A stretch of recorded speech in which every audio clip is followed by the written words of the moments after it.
Hi, good morning, everyone. Welcome back to the series of all about English. Chuck, CHUCK. Chuck அப்படிங்கிறது ஒரு verb informal, அது முறை சாராமல் பேசக்கூடியது.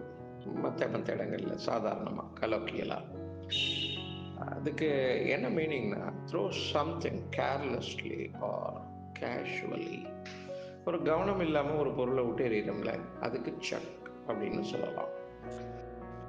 someone chucked a brick through the window.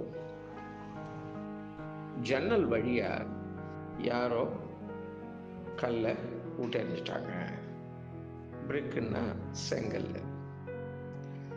அதுக்கு இன்னொரு meaning இருக்கு. Chuck அப்படின்னா கிவ் அப் அப்படின்னு அர்த்தம். அதாவது ஒரு வேலையையோ இல்லை ஒரு ஆக்டிவிட்டியையோ ஏதாவது செஞ்சிட்டு இருக்கிறத அப்படி விட்டுட்டோம்னாக்கா அதையும் சக்குன்னு சொல்லலாம். She wanted to chuck her job. அவளுடைய வேலையை தூக்கி எறிஞ்சிடணும்னு அவள் விரும்பினா. நான் விட்டுடணுங்கிறது இல்லை, கிவ் அப்னா விட்டுறது, தூக்கி எறியது.